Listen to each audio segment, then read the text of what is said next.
যারা হজ করতে যাবেন এহরামের কাপড় বাসায় বেঁধে ফেলবেন। একটা চাদর এভাবে পেঁচ দিয়ে পরবেন, বেল্ট দিয়ে আটকায় দিবেন। নিচে কোনো আন্ডারপ্যান্ট থাকবে না, এরপরে মাথায় কোনো টুপি থাকবে না, ভিতরে কোনো গেঞ্জি থাকবে না।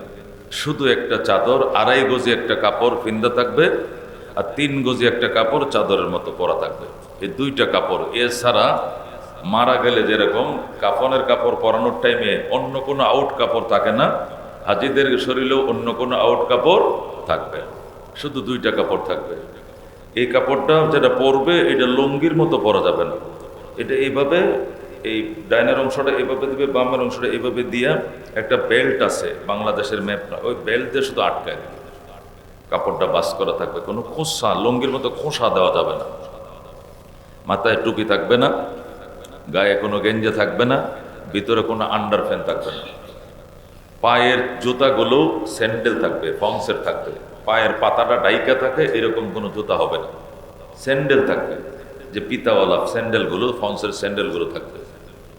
এই আল্লাহর পাগল ছুটছে, লব্বাইক আল্লাহুম্মা লব্বাইক, লব্বাইক লা শারীকা লাকা লব্বাইক, ইন্নাল হামদা ওয়ান নি'মাতা লাকা ওয়াল মুলক লা শারীকা লাক। আল্লাহু আকবার। বাসায় এহরামটা বানবেন, বান্ধে বাসার বাকি ফ্যামিলি সদস্যদেরকে দেখাবেন যে আল্লাহর ঘরের মেহমান কেমনে হয়, কিভাবে হয়। নিয়ত করবেন না, নিয়ত না করে কাপড়টা পরে ফেলবেন। নিয়ত করবেন, এয়ারপোর্টে যাবেন, আত্মীয় স্বজন আপনজন এয়ারপোর্টে নিয়ে যাবে, তাদের সাথে যাবেন, কথাবার্তা বলবেন।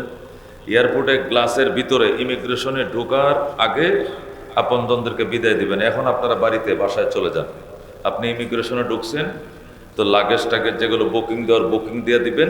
দিয়ে দেওয়ার পরে হজ ক্যাম্পে হোক অথবা এখানে কাউন্টারের ভিতরে হোক, টার্মিনালে হোক, নামাজের জায়গা আছে, পুরুষের জায়গা আছে আলাদা, নারীদের আলাদা। পুরুষের নামাজ কানার পাশে ওযুখানা আছে, ওযু করবে, আবার তাজা তাজা ওযু করবে। নারীরা তাদের নামাজ কানার ওযুখানায় ওযু করবে, করে 2 রাকাত করে নামাজ পড়বে। উমরার নিয়তে আমি 2 রাকাত নফল নামাজ পড়িতেছি, আল্লাহু আকবার। বাস, ইহরামের নিয়তে 2 রাকাত নফল পড়তেছে, আল্লাহু আকবার। অথবা শুধু 2 রাকাত নফল নামাজ পড়তেছে, আল্লাহু আকবার, এটা বললে হবে। 2 রাকাত নফল নামাজ পড়বে, পড়ার পরে আল্লাহকে বলবে, আল্লাহ আমি হজে যাচ্ছি, আপাতত আমি উমরার নিয়ত করছি। হজের তারিখ যখন শুরু হবে 8 তারিখ, তখন আমি হজের এহরাম বাঁধবো। এখন আমি উমরার নিয়ত করে এহরাম বাঁধিলাম, আপনি আসান করেন, কবুল করেন। সহজ। আল্লাহুম্মা ইন্নী উরিদুল উমরাতা ফায়াসসিরহা লি ওয়া তাকাব্বালহা মিন্নি। এটার বাংলা হলো, আল্লাহ উমরার নিয়ত করলাম, সহজ করেন, আসান করেন, কবুল করেন। সহজ করেন, কবুল করেন, বাস শেষ। আরো কিছু বলবেন, আল্লাহ সহজ করেন, কবুল করেন। আল্লাহ আমি বুঝি না, আল্লাহ আমাকে বুঝাই দেন, আমার যেন ভুল না হয়। আল্লাহ আমার ভুল শুধরিয়ে দেয় এমন কোনো মানুষের আমার সংস্রব মিলিয়ে দেন, আমি শুদ্ধভাবে যাতে উমরাটা করতে পারি। বাস, এই নিয়ত করে ফেলাইছেন। এখন তালবিয়া পড়বেন, লব্বাইক আল্লাহুম্মা লব্বাইক, লব্বাইক লা শারীকা লাকা লব্বাইক, ইন্নাল হামদা ওয়ান নি'মাতা লাকা ওয়াল মুলক লা শারীকা লাক। যারা হজে যাবে এই তালবিয়াটা, এটাকে তালবিয়া বলে, এটা অন্তত মুখস্থ থাকার দরকার আছে। এটা থাকতে হবে। এটা পড়া ছাড়া তো উমরাটা এটা রানিং হচ্ছে না। এই দোয়াটা পড়তে হবে। যদি না পারেন আপনি, তাহলে পাশে যে হাজি হজ করতে যাইতেছে তার পাশে বসবেন, তার তালে তালে আপনি পড়বেন। সে যে বলতে থাকবে, অথবা তারে বলবেন আমার একটু শিখিয়ে দেন, এ বলতে থাকবে, তার থেকে উচ্চারণগুলো করবেন। কইরা হলে তালবিয়া পড়তে হবে। এখন আপনি এহরামালা পেয়ে গেছেন। আত্মীয় স্বজন তো চলে আসে এয়ারপোর্ট থেকে, আপনি 2 রাকাত নামাজ পড়লেন, নিয়ত করলেন, তালবিয়া পড়লেন, এহরামালা হয়ে গেছে। এখন আপনি শরীর চুলকাইতে পারবেন না, এখন আর সুগন্ধি আতর দিতে পারবেন না, এখন গালাগালি করতে পারবেন না, এখন মাথায় কাপড় দিতে পারবেন না, এখন স্যান্ডেল খুললে ফস পড়তে পারবেন না। অনেক বিধিবিধান আপনার উপরে চলে আসছে। ঝগড়া করা যাবে না, রাগ করা যাবে না, কোনো কিছু করা যাবে না, শুধু তালবিয়া। বিমানটার মধ্যে শুধু হজ যাত্রী ছাড়া দ্বিতীয় কোনো যাত্রী নাই। সবার আওয়াজ শুধু একটাই, একজন শুধু লাব্বাইক বলবে, হু করে 400-500 যাত্রী একসাথে বলতে থাকবে, একটা অন্যরকম পরিবেশ হয়ে যাবে। সুবহানাল্লাহ। গ্লাসটার ভিতরে ঢোকার পরে, বাংলাদেশে এয়ারপোর্টের গ্লাসের ভিতরে ঢোকার পরে, আত্মীয়জন বিদায় দেওয়ার পরে আপনি আর বাংলাদেশে নাই, এ দেশে নাই, আপনার এই দেশটা তখন আর মাথায় থাকবে না। তখন আল্লাহর ঘরের মেহমান যে আল্লাহর ঘরে শুধু আপনার চোখে ভাসবে, আপনার অন্যরকম এক অনুভূতি, এক ইমেজের মধ্যে আপনি ডুবে যাবেন, এদেশের কথা মনেই থাকবে না। বাস বিমানে উঠে পড়ছেন, আলহামদুলিল্লাহ, ইমিগ্রেশন করবেন, বড় লাগেজগুলো দিয়ে দিবেন, ওখানে ছোট একটা ব্যাগ রাখবেন, রিয়াল টিয়ার এবং পাসপোর্ট, প্রয়োজনীয় কাগজ, মোবাইল, এটি রাখার জন্য একটা ছোট ব্যাগ, বুকের একটা ব্যাগ আছে, ওখানে রাখবেন, আর বড় লাগেজ সব বুকিংয়ে দিয়ে দিবেন, চলে যাবে। এরপরে জেদ্দা এয়ারপোর্টে নামলেন, নামার পরে বুকিংয়ের বেল্টে করে আপনার ব্যাগটা আসবে, ব্যাগের মধ্যে নাম ঠিকানা দেখে আপনার ব্যাগ আপনি নেবেন, নিয়ে বাসে উঠবেন, মক্কা শরীফ পৌঁছায় দেবেন। মক্কা আপনার হোটেলের সামনে বাস থেকে আপনি নামবেন, বাসওয়ালা আপনার হোটেলের কাগজ দেখে হোটেলের সামনে নামাবে। হোটেলের সামনে নামার পর আপনি বাসায় ঢুকবেন, ঢুকে একটু অজু আস্তান্দা করবেন, ফ্রেশ হবেন, নাস্তা পানি খাবেন। খাওয়ার পরে 8-10 ঘন্টা জার্নি করে গেছেন, এখন শরীরকে জিজ্ঞাসা করবেন, এ শরীর তুই কি আরো 2-3 ঘন্টা পায়ে হেঁটে রানিং করতে পারবে কিনা? শরীর যদি বলে যে না, আমার একটু রেস্ট করতে হইব, আমি 8-10 ঘন্টা জার্নি করে বাংলাদেশ থেকে এখানে আসছি, শরীর দিবে না, তাহলে এজেন্সির মালিকরে বলবেন না, হুজুর এজেন্সির মালিক ভাই, আমরা সবাই মিলে একটু রেস্ট করলে 1-2 ঘন্টা একটু ঘুমায় নেই, 2-3 ঘন্টা ঘুমায়া রেস্ট হয়ে পরে আবার উজু করে একসাথে যাবেন। তাম পৃথিবীর সকল রাষ্ট্রের হাজিরা একসাথে দলবদ্ধভাবে হজ করে। বাঙালি খারাপ, বাঙালি এই দলবদ্ধতা মানে মাতবরি কেউটা কেউ মান্য নিতে চায় না, মানে আমিরকে সে মানতে চায় না, আমি কোনো মতে প্রথমবার চিনে না, এই জন্য পয়লাবার মানে দ্বিতীয়বার আর মানে না। পরে একলা একলা বাইরে গেছে, কই গেছে বলেও যায় না, একা একা চলে যায়। পরে হারায়া এক কোনায় বসে, হুজুর আমি হারায় গেছি, আমার একটু নিয়ে যান, আমি পাকনামি করছিলাম, আমি একলা একলা আয়া পড়ছিলাম, এখন পাই না খুঁজে, পরে আবার কান্দে, পরে আবার খুঁজে আনতে হয়। এটা কখনো করবেন না। আপনি এখান থেকে এয়ারপোর্ট থেকে যে আপনার মোয়াল্লেমদের সাথে রওনা হয়েছেন, আবার এয়ারপোর্টে পৌঁছায় দেওয়া পর্যন্ত আপনি মোয়াল্লেমের অধীনে থাকবেন।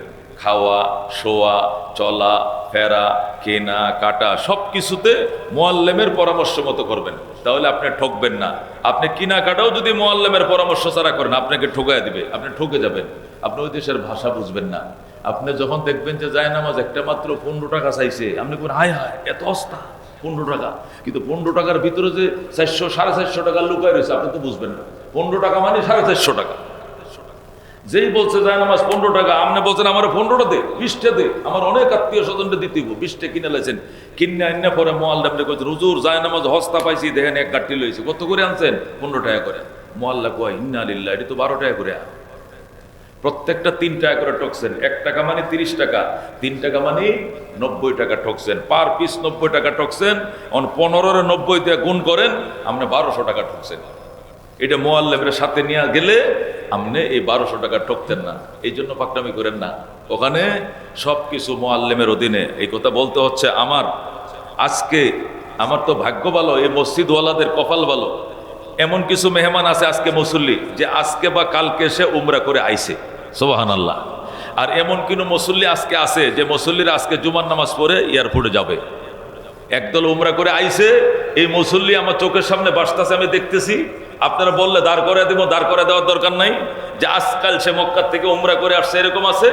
আর আজকে রাত্রেই আমার কিছু মুসল্লি এয়ারপোর্টে যাবে, তারাও আমি চিনি, তারা আমার কাছে দোয়া চাইছে, যেরকম সুবহানাল্লাহ। এই জন্যই এই দায়িত্বশীল কত কিছু পরামর্শ আপনাকে দেওয়া হচ্ছে।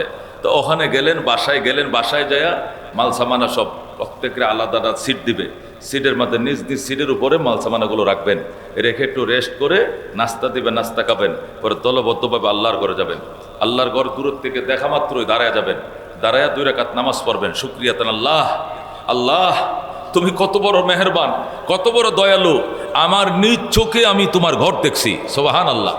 শুকরিয়াতান সালাতু শুকর, 2 রাকাত নামাজ হেরেমের সীমানার মধ্যে পড়বেন। পড়ার পরে দূরের থেকে বিসমিল্লাহ আল্লাহু আকবার, আল্লাহ ঘরের দিকে হাতটা উঁচু করে বল বিসমিল্লাহ আল্লাহু আকবার ওয়ালিল্লাহিল হামদ বলে এই হাতের তালাটাকে চুমু দিবেন। ও হাত, তুই আল্লাহর ঘরের দিকে ফিরেছস, তোকে ধন্য, হাতের তালায় চুমু দিবেন, দিয়ে সামনের দিকে আগাবেন। আগানোর পরে ওখানে সবুজ বাতি আছে, সবুজ বাতি বরাবর যায়া তোয়াফ শুরু করবেন। তোয়াফের কোনো স্পেশাল তোয়াফের কোনো নির্দিষ্ট দোয়া নাই, একটা জেনারেল দোয়া আছে, সেটা হলো রব্বানা আতিনা ফিদ দুনিয়া হাসানা ওয়া ফিল আখিরাতি হাসানা ওয়া কিনা আযাবান নার ওয়া আদখিলনাল জান্নাতা মাল আবরার ইয়া আজিজ ইয়া গফফার ইয়া রব্বাল আলামিন। এটা হলো তোয়াফের জেনারেল দোয়া।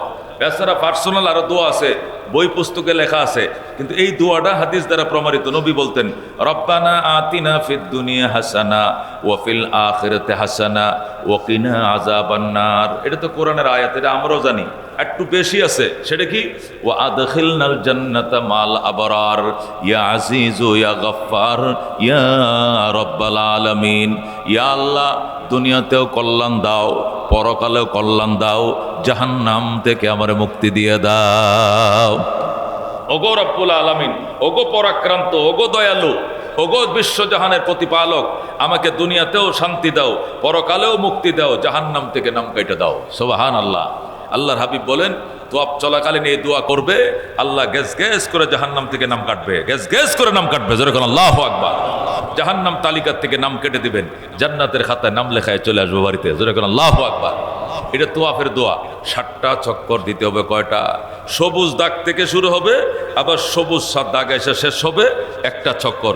এভাবে 7টা চক্কর দিয়া মাকাম ইব্রাহিম বরাবর পিছনে যায় 2 রাকাত সালাত তোয়াফ ওয়াজিব 2 রাকাত নামাজ আদায় করতে হবে। 2 রাকাত ওয়াজিব নামাজ আদায় করে আল্লাহর ঘরের দিকে তাকায় তাকায় মোনাজাত করলেন। তোয়াফ শেষ হইল। এবার যাবেন সাফা মারওয়া, 2টা পাহাড় আছে। সফার থেকে মারওয়া, মারওয়াতে সফা।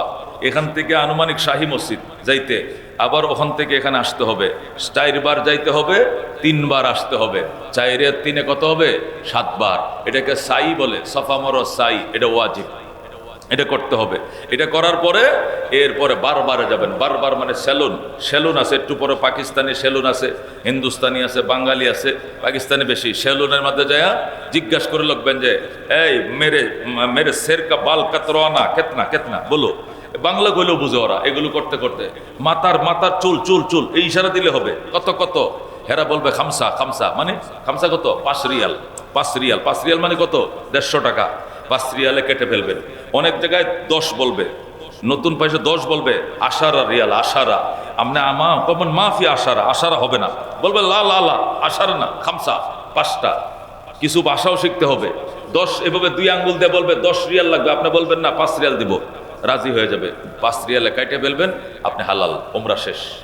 আপনি কি হয়ে গেছে?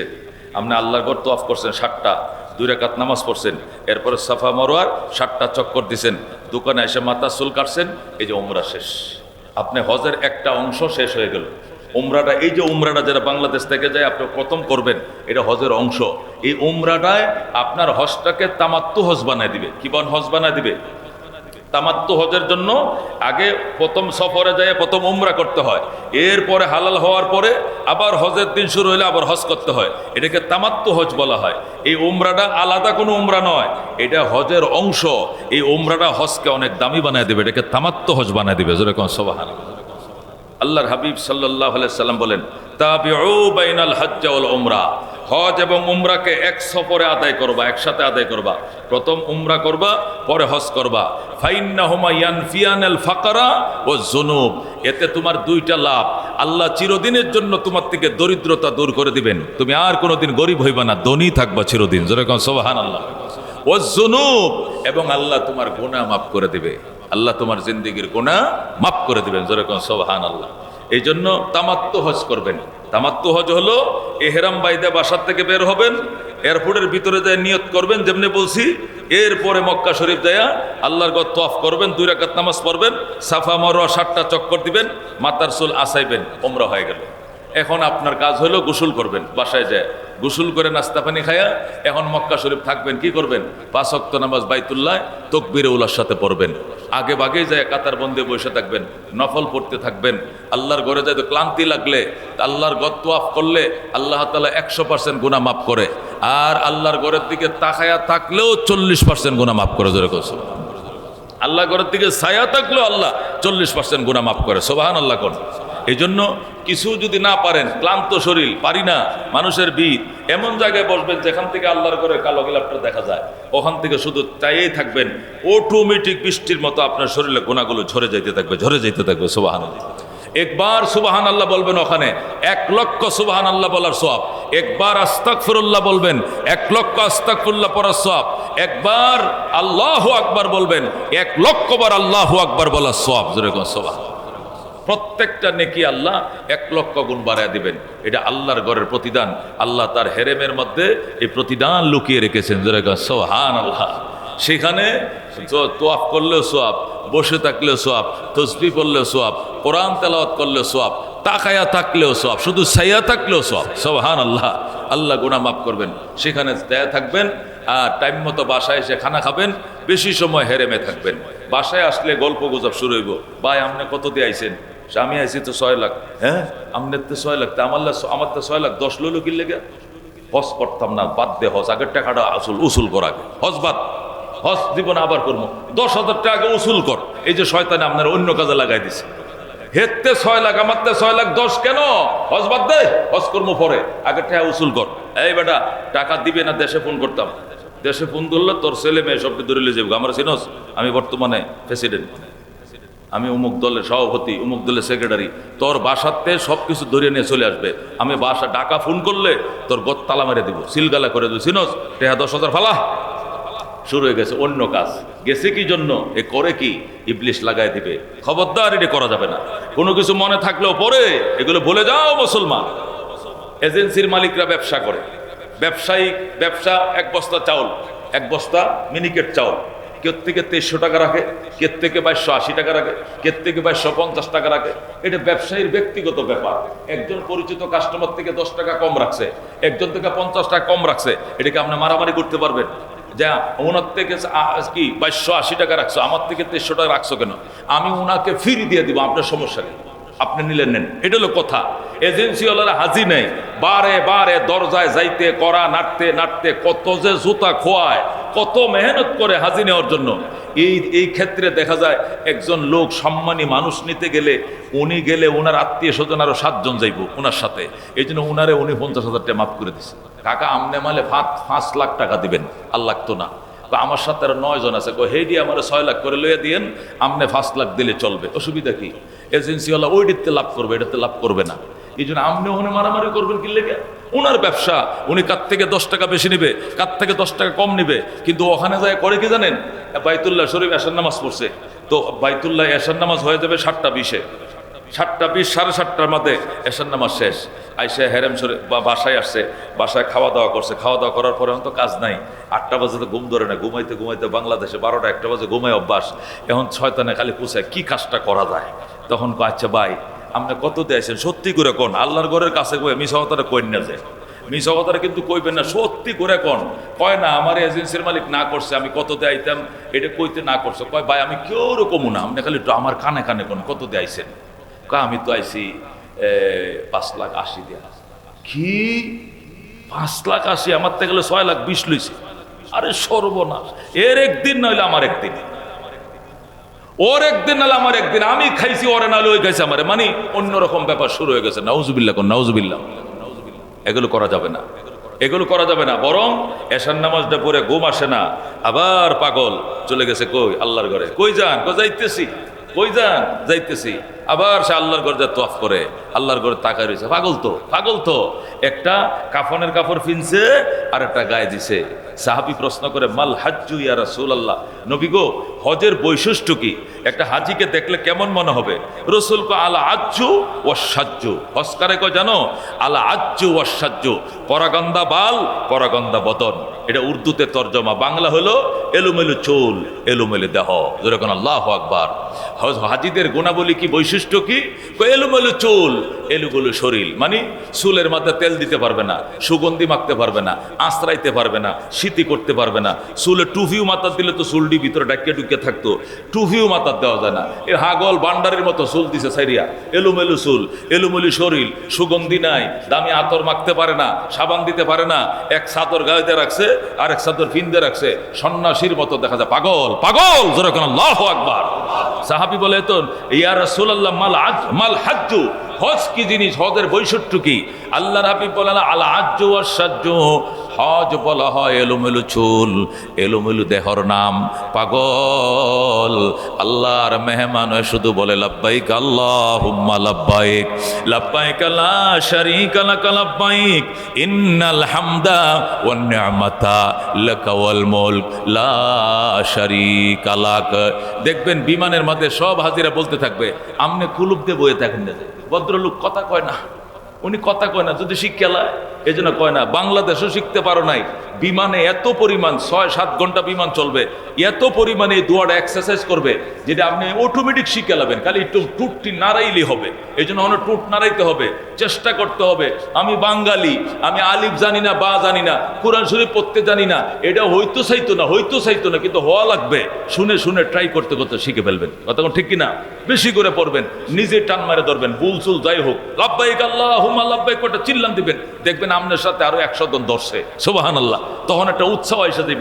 একটু ভুল হইলে পাশের হাজি বলবে এমনে না, এমনে কর, বুঝেন না?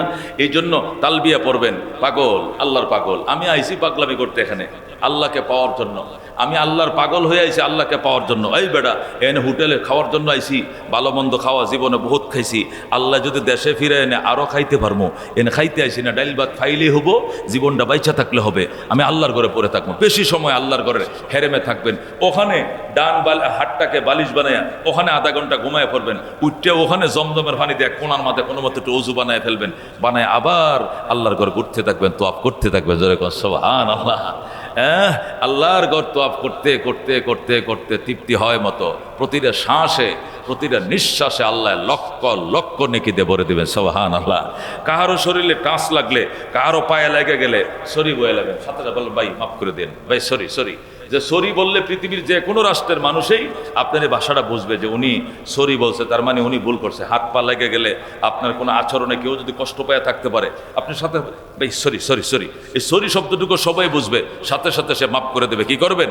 এই আচরণগুলো এখানে করবেন, আপনার হাতের দ্বারা, আপনার পায়ের দ্বারা, আপনার আচরণ দ্বারা, ওখানে যেন কেউ কোনো কষ্ট না পায়, কেউ যাতে কোনোদিন কষ্ট না পায় চেষ্টা করা। ওখানে ঝগড়া করা তো প্রশ্নই আসে না। আল্লাহ রাব্বি বলেন, মান হাজ্জা লিল্লাহ, যে ব্যক্তি আল্লাহকে খুশি করার জন্য হজ করলো, ফালাম ইয়ারফুস ওয়ালাম ইয়াফসুক, সেখানে যাইয়া ঝগড়া করে নাই এবং খাহেসাতের অনুসরণ করে নাই। খাহেসাত বুঝেননি? নফসের অনুসরণ করা যাবে না সেখানে গেলে। ওখানে সুন্দরী সুন্দরী মেয়েরা আসবে, আমাদের বাংলাদেশের মেয়েরা কি সুন্দরী, ইরানি মেয়েরা আসবে, সিরিয়ার মেয়েরা আসবে, মিশরি মেয়েরা আসবে, পুতুলের মতো এরা মুখটা খোলা রাখবে। আপনি কি খোদার ঘরের দিকে চাইবেন না এদিক চাই থাকবেন? খবরদার ওই দিক সাউন্ড যেত না, কান দিকে চাই থাকতে হবো, আল্লাহর ঘরের দিকে তাকায় থাকতে হবো। এখানে নফসকে কন্ট্রোল করতে হবে। আল্লাহর হাবিব বলেন, ফালাম ইয়ারফুস ওয়ালাম ইয়াফসুক, যে ব্যক্তি আল্লাহকে খুশি করার জন্য হজ করতে গেছে সেখানে ঝগড়াঝাটি করে না, চোখকে অনবত কি নিচের দিকে রেখেছে, খাহেসাতের অনুসরণ করে নাই, নফসের খাহেসাতে তাকায় না। হায় হায় কি সুন্দর মেয়ে, আমগোতে শীতে একটাও না এরকম, এত সুন্দর আল্লাহ বানাইছে। আপনি কি হেঁটে দেখতে গেছেন? এনে এদিকে তাকায়েন না, নিচেকে দেখাবেন, মনে মনে বলবেন মা বোন আমাদেরও আছে। আপনার তোয়াফ করা অবস্থায় পিছন দিয়ে মেয়ের সাথে ধাক্কা খাইতে পারে, ডানে বামে ধাক্কা খাইতে পারে। যতটুক সম্ভব নিজেকে কন্ট্রোলে রাখা, যতটুক সম্ভব সেইপে রাখা, যাতে কোনো মেয়ে ছেলের শরীরে ঠাস না লাগে চেষ্টা করা। কোনো মেয়ে আমি যে ওয়াইফের সাথে নিয়ে গেছি মেয়েকে, উনিও যাতে অন্য কাহারও শরীর টাচ না লাগে, নিজের হরমাকে, নিজের মাহারামাকে নিজে এইভাবে কন্ট্রোলের মধ্যে নিজের বগলের সাথে এইভাবে আগলিয়ে রাখা, যাতে ডাইনেভাবে কারো শরীরে না লাগে চেষ্টা করা। আল্লাহ নবী বলেন, যারা হজ করলো খাহের সাথে সেখানে কোনো শয়তানের নফসানিয়তের কোনো কাজ করে নাই, ঝগড়া বিবাদে লিপ্ত হয় নাই, ফিরে আসবে এমন নিষ্পাপ হইয়া যেমন নিষ্পাপ করে তার মা তাকে প্রথম দিন জন্ম দিয়েছিল। যেরকম সুবহানাল্লাহ, তার মা তাকে যেরকম ফ্রেশ নির্কলঙ্ক নিষ্পাপ জন্ম দিয়েছিল প্রথম দিন, ওই দিনের মতো আল্লাহ তাকে নিষ্পাপ বানিয়ে ফেলবে। সুবহানাল্লাহ। কিন্তু শর্ত হলো দুইটা, একটা হলো ঝগড়া করা যাবে না, আর 2 নম্বরে খাহেসাত, নফস খুশি হয় এমন কোনো যৌনাচারের মতো কোনো কামকাজ, যৌনাচারের মতো কোনো হারাম কোনো নজর দৃষ্টি ইত্যাদি ওখানে করা যাবে না। দুইটা জিনিস কন্ট্রোলে রাখলে, জোবান আর যৌবন, 2 জিনিস কন্ট্রোলে রাখবেন, আল্লাহ তৈরি জান্নাতের মেহমান হয়ে দেশে ফিরে আসবেন। যেরকম সুবহানাল্লাহ। আল্লাহর হাবিব হাদিস শরীফে ইরশাদ করেন, মাইয়াজমানলে মা বাইনা লাহিয়াইহি ওয়া মা বাইনা রিজলাইহি আজমান লাহুল জান্নাহ।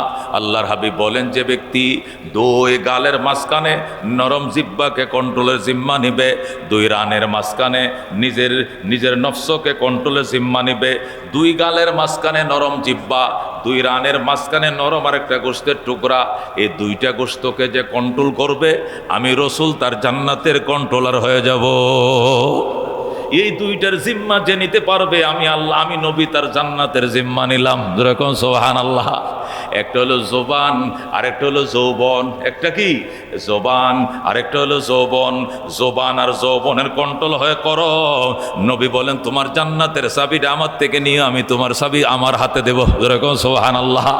তোমার জান্নাতের কন্ট্রোলার আমি হব, তুমি তোমার নফস জবান আর যৌবনের কন্ট্রোলার হয়ে যাও। আল্লাহর ঘরে যায় কিন্তু এটা করতে হবে, এটা অনেক লক্ষ্য রাখতে হবে। বাইতুল্লাহর হজ কমপ্লিট করলেন, যাবেন মদিনায়। নবী বলছেন, মান যারা বাইতাল্লাহ ওয়ালাম ইয়াজুরনি ফাকাদ জাফানি। যে ব্যক্তি বাইতুল্লাহ জিয়ারত করতে আসলা, সেখান থেকে ফিরে গেলা, আমি নবীর রওজা জিয়ারত করতে আসলা না, তুমি আমাকে কষ্ট দিলা। যারা বাইতুল্লাহ জিয়ারতে যাবে 1 ঘন্টার জন্য হলে মদিনা যাইতে হবে। নবী বলছেন, এটা তোমার হজের অংশ না, এখানে না আসলেও তোমার হজ হবে, তবে আমি অনেক কষ্ট পাবো যে আমার উম্মত ওই পর্যন্ত আইলো, আমার বাড়ি পর্যন্ত আইলো না। আল্লাহু আকবার। আমার উম্মত বাংলাদেশ থেকে 11 ঘন্টা বিমান চালায়া মক্কা আইতে পারলো, আর অল্প বাসে করে মদিনা আসতে পারলো না, এটা আমি মেনে নিতে পারবো না। ফাকাদ জাফানি। রসুল কয়, সে আমাকে জাফান করলো। জাফান শব্দের অর্থ হলো আরবিতে কষ্ট দিল, দুঃখ দিল। এই জন্য নবীর রওজা জিয়ারতে যেতে হবে। আল্লাহর হাবিবের রওজার দিকে মক্কা থেকে মদিনা যাবেন, এজেন্সিওয়ালারা ঠিক করে রাখছে গাড়ি। 8 দিন আপনাকে সেখানে রাখবে, 9 দিন রাখবে, 40 ওয়াক্ত নামাজ সেখানে পড়বেন। আল্লাহ নবী বলেন, আমার মসজিদে নববীতে যে ব্যক্তি 40 ওয়াক্ত নামাজ আদায় করবে, সে আমার সঙ্গে জান্নাতের মেহমান হবে। অন্য হাদিসে আছে 40 দিন যে ব্যক্তি তাকবীরে উলার সাথে 40 দিন নামাজ পড়ে, এটা যে কোনো মসজিদে, ওটা আরেকটা হাদিস। যে ব্যক্তি তাকবীরে উলার সাথে 40 দিন পর্যন্ত 5 ওয়াক্ত নামাজ মসজিদে পড়বে, যে কোনো মসজিদে, আমগো আকসায় হইতে পারে। 40 দিন পর্যন্ত যে ব্যক্তি তাকবীরে উলার সাথে 5 ওয়াক্ত নামাজ পড়বে, তার জন্য 2টা পরোয়ানা। কয়টা সার্টিফিকেট? পরোয়ানার সার্টিফিকেট। একটা সার্টিফিকেট হলো মুনাফিকের থেকে নাম কাটা, 2 নম্বর সার্টিফিকেট হলো জাহান্নাম থেকে নাম কাটা। সুবহানাল্লাহ। জাহান্নামের খাতার থেকে নাম কাটা আর মুনাফিকের খাতার থেকে নাম কাটা ওদের জন্য, যারা 40 দিন পর্যন্ত তাকবীরের সাথে নামাজ পড়ে। এটা দুনিয়ার যে কোনো মসজিদ, এটা আমগো মসজিদে হইতে পারে। আর ওই হাদিসটা হলো অন্য মসজিদের জন্য নয়, শুধু মসজিদে নববীতে, সেখানে 40 দিন নয়, 40 ওয়াক্ত। কয় ওয়াক্ত? আল্লাহর হাবিব বলেন, যে ব্যক্তি 40 ওয়াক্ত নামাজ আমার মসজিদের নববীতে পড়বে, আমার সঙ্গে এসে জান্নাতে যাবে, তার জন্য আমার সুপারিশ ওয়াজিব হয়ে যাবে। এই জন্য প্রত্যেকটা হাজি যারা হজে যাবে, এরা 40 ওয়াক্ত নামাজ যেন মসজিদে নববীতে পড়তে পারে, এই ব্যবস্থা আমাদের এজেন্সিরা, মোয়াল্লেমরা, বাংলাদেশি মোয়াল্লেম, সৌদি মোয়াল্লেম করবে। আপনারা সেখানে যদি অলসতা করেন, ঘুমান, আজ নামাজ চলতেছে, আপনি ঘুমায় রয়েছেন, সালাম ফিরাইছে, আপনি ওযু বানাইতেছেন, বাংলাদেশ মনে করছেন, তাহলে ওই পুরস্কারটা ছুটে গেল। কোন পুরস্কার? 40 ওয়াক্ত নামাজ মসজিদে নববীতে পড়লে যে পুরস্কার, এটা কিন্তু আপনি পাইলেন না। এই দিকে লক্ষ্য রাখতে হবে। 2 নম্বর, মসজিদের নববী এলাকায় চলাফেরার টাইমে অত্যন্ত সাবধান। পায়ের নিচে যদি পিঁপড়াও পড়ে, পিঁপড়া যেন না মরে, অত্যন্ত নরম করে পাও ফেলতে হবে। উকিঝুঁকি করা যাবে না, এদিক সেদিক তাকানো যাবে না, এভাবে উকিঝুঁকি করা যাবে না। মাথা অবনত রাখতে হবে, পা কদম জমিনে আস্তে করে ফেলতে হবে। কেন? রাহমাতুল্লিল আলামিন, হায়াতুন নবী, জিন্দা নবী শুয়ে রইছে। আল্লাহর হাবিব রওজা মুবারকে জিন্দা, শুধু নবী না, আল আম্বিয়াউ, সমস্ত নবীরা, কুল্লুহুম, সমস্ত নবীরা, আহইয়াউন ফি কুবুরহিম, সমস্ত নবীরা তাদের কবরে জিন্দা। যেরকম সুবহানাল্লাহ। আমাদের নবী ও জিন্দা। আমাদের নবী আলাইহিস সালামকে জিজ্ঞাসা করা হয়েছে, আচ্ছা ইয়া রাসূলুল্লাহ, আচ্ছা কোন তো এখন মুসা নবী কি করতেছে? কোন মুসা নবী নামাজে দাঁড়াইছে। আপনি কেমনে দেখলেন? আল্লাহ আমার দেখাইছে, আমি মুসা নবীকে দেখছি, উনি নামাজে দাঁড়াইছে, কেরাত পড়তেছে, এইভাবে নামাজে দাঁড়িয়ে আছে, আমি নিজের চোখকে, আল্লাহ আমার দেখাইছে। যেরকম সুবহানাল্লাহ। ওটা কি করে সম্ভব? সমস্ত নবীরা তাদের কবরে জিন্দা। যেরকম আল্লাহু আকবার। আমাদের নবী আমাদের কবরে জিন্দা। আল্লাহ নবী বলেন, মান সাল্লাল্লাহু আলাইয়া ইনদা কবরি সামিতুহু, যে ব্যক্তি আমার কবরে আইসা সালাম দেয় আমি নিজের কানে শুনি এবং আমি বলি ওয়া আলাইকুমুস সালাম ইয়া উম্মতি, উম্মত রে তোর সালামের আমি জবাব দিলাম, তুই উত্তর ল, যেরকম আল্লাহু আকবার। আল্লাহর হাবিব সাল্লাল্লাহু আলাইহি ওয়াসাল্লাম হায়াতুন নবী, জিন্দা নবী কবরে শুইছেন, শুধু মাটির উপর থেকে আল্লাহ নিয়া নিচে রেখে দিয়েছেন, এন্তেকাল করছেন। এন্তেকাল শব্দের অর্থ হলো ট্রান্সফার হওয়া। ট্রান্সফার মানে জায়গা চেঞ্জ করা। মাটির উপরের জায়গা থেকে তিনি মাটির নিচের জায়গা আছেন, জায়গা ট্রান্সফার হয়েছে। আল্লাহর পয়গম্বর জিন্দা, সেখানে আদবের সাথে সালাম দিতে হবে। আসসালাতু আসসালামু আলাইকা ইয়া রাসূলুল্লাহ, আসসালাতু আসসালামু আলাইকা ইয়া হাবিবাল্লাহ, আসসালাতু আসসালামু আলাইকা ইয়া খায়রা খালকিল্লাহ, আসসালাতু আসসালামু আলাইকা শাফিয়াল মুজনিবিন, আসসালাতু আসসালামু আলাইকা ইয়া রাহমাতাল লিল আলামিন। সুবহানাল্লাহ। এই শব্দগুলো হাদিসে আছে। নবীর রওজার পাশে যায় কি করতে হবে? ওখানে দাঁড়াইতে দিবে না, রানিং অবস্থাতে পরে পরে বাইরে যেতে হয়। ঠেললে তারায় দেয়, যারা গেছেন দেখছেন ভিড় অনেক। এরপরে নবীজির রওজার পরে আবু বকরের কবর আছে, সেখানে বলতে হবে আসসালামু আলাইকা ইয়া আবু বকর খলিফাতুল মুসলিমিন। আসসালাম, ওখানে আসসালাত না, ওখানে শুধু কি আসসালামু আলাইকা আবু বকর, আসসালামু আলাইকা উমর। ওনারা সালাম পাবে আর নবীরা দুরুদ সালাম দুইটা পাবে। নবীরা কি পাবে? দরুদ সালাম দুইটা পাবে। নবীরা পাবে আসসালাতু আসসালামু আলাইকা রাসূলুল্লাহ, আর আবু বকর উমর হবে আসসালামু আলাইকা আবু বকর, আসসালামু আলাইকা উমর। ওনারা সালাম পাবে আর নবী দরুদ সালাম দুইটাই পাবে। যেরকম সুবহানাল্লাহ। এইভাবে সালাম দিবেন। আল্লাহ নবী রওজা সালাম দিবেন, 1 নম্বর কাজ। মদিনা যায় 1 নম্বর কাজ। ও হাজিরা যারা যাইতেছেন খেয়াল রাখেন, মদিনা শরীফ গেলে 1 নম্বর কাজ হলো রওজায় সালাম দেওয়া। 2 নম্বর কাজ হলো ওই রওজার পাশে জান্নাতুল বকি একটা গোরস্থান আছে, বাউন্ডারি দেওয়া বকি গোরস্থান। এই গোরস্থানের মধ্যে 10,000 সাহাবীর কবর আছে। কয় হাজার? আবু বকর উমর তো নবীর সাথে রওজার মাঝে শুয়ে রয়েছে, তারা 3 জন একসাথে। আর উসমান ওইটার মাঝে আছে। আর আলী তো ইরাকে। আলী কোথায়? আলী, হাসান, হোসেন, তারা 3 বাপ্পু, 3 জন ইরাকে। ওনারা ইরাকে। তাহলে চতুর্থ খলিফা হইল ইরাকে, দ্বিতীয় খলিফা উসমান হলো ওই জান্নাতুল বকি গুরুস্থানে। আর আবু বকর উমর তো নবীর সাথে রওজায়, 4 জন। আল্লাহু আকবার। তাহলে এই যে জান্নাতুল বকি গুরুস্থান আসরের পরে এবং ফজরের পরে, ফজরের নামাজের পরে আর আসরের নামাজের পরে গেট খুলে দেয়, লক্ষ লক্ষ হাজিরা ঢুকে জিয়ারত করে। ওখানে 10,000 সাহাবীর কবর আছে। কয় হাজার? বিশেষ করে হযরতে ফাতেমার কবর, আম্মা জানা আয়েশার কবর, নবীজির 11 জন স্ত্রীর মধ্যে খাদিজার কবর শুধু মক্কা শরীফে, বাকি 10 জন স্ত্রীর কবর ওই জান্নাতুল বকি গুরুস্থানে। সুবহানাল্লাহ। নবীজির কলিজার টুকরা জি হযরতে ফাতেমার কবর সেখানে, ফাতেমার কবর এখানে, আয়েশার কবর এখানে, হাফসার কবর এখানে, জাইনবের কবর এখানে, সৌদার কবর এখানে, উম্মে হাবিবার কবর এখানে। আল্লাহ নবী সাল্লাল্লাহু আলাইহি ওয়াসাল্লাম 10 জন স্ত্রী, নবীজের মেয়েদের সবার কবর হলো কোথায়? জান্নাতুল বকি গুরুস্থানে। তাহলে 1 নম্বরে মদিনা শরীফ হাজিরা যায় কি করবে? 5 ওয়াক্ত নামাজ তাকবীর উলার সাথে হেরেমে পড়বে, 40 ওয়াক্ত নামাজ পড়বে। 2 নম্বরে রওজা জিয়ারত করবে। 3 নম্বরে ওই জান্নাতুল বকি গুরুস্থানে যায় দাঁড়ায়া। সেখানে যদি অলসতা করেন, ঘুমান, আজ নামাজ চলতেছে আপনি ঘুমায় রয়েছেন, সালাম ফিরাইছে আপনি ওযু বানাইতেছেন, বাংলাদেশ মনে করছেন, তাহলে ওই পুরস্কারটা ছুটে গেল। কোন পুরস্কার? 40 ওয়াক্ত নামাজ মসজিদে নববীতে পড়লে যে পুরস্কার, এটা কিন্তু আপনি পাইলেন না। এই দিকে লক্ষ্য রাখতে হবে। 2 নম্বর, মসজিদে নববী এলাকায় চলাফেরার টাইমে অত্যন্ত সাবধান। পায়ের নিচে যদি পিঁপড়াও পড়ে, পিঁপড়া যেন না মরে, অত্যন্ত নরম করে পাও ফেলতে হবে। উকিঝুঁকি করা যাবে না, এদিক সেদিক তাকানো তোকানো যাবে না, এইভাবে উকিঝুঁকি করা যাবে না। মাথা অবনত রাখতে হবে, পা কদম জমিনে আস্তে করে ফেলতে হবে। কেন? রাহমাতুল আলামিন হায়াতুন নবী, জিন্দা নবী শুয়ে রইছে। আল্লাহর হাবিব রওজা মুবারকে জিন্দা। শুধু নবী না, আল আম্বিয়াউ, সমস্ত নবীরা, কুল্লুহুম, সমস্ত নবীরা, আহইয়াউন ফি কুবুরহিম, সমস্ত নবীরা তাদের কবরে জিন্দা। যেরকম সুবহানাল্লাহ। আমাদের নবী ও জিন্দা। আমাদের নবী আলাইহিস সালামকে জিজ্ঞাসা করা হয়েছে, আচ্ছা ইয়া রাসূলুল্লাহ, আচ্ছা কোন তো এখন মূসা নবী কি করতেছে? কোন মূসা নবী নামাজে দাঁড়াইছে। আপনি কেমনে দেখলেন? আল্লাহ আমার দেখাইছে, আমি মূসা নবীকে দেখছি, উনি নামাজে দাঁড়াইছে, কেরাত পড়তেছে, এইভাবে নামাজে দাঁড়িয়ে আছে, আমি নিজের চোখকে, আল্লাহ আমার দেখাইছে। যেরকম সুবহানাল্লাহ। করে কি করে সম্ভব? সমস্ত নবীরা তাদের কবরে জিন্দা। যেরকম আল্লাহু আকবার। আমাদের নবী আমাদের কবরে জিন্দা। আল্লাহ নবী বলেন, মান সাল্লাল্লাহু আলাইয়া ইনদা কবরি সামিতুহু, যে ব্যক্তি আমার কবরে আইসা সালাম দেয় আমি নিজের কানে শুনি এবং আমি বলি ওয়া আলাইকুমুস সালাম ইয়া উম্মতি, উম্মত রে তোর সালামের আমি জবাব দিলাম, তুই উত্তর ল। যেরকম আল্লাহু আকবার।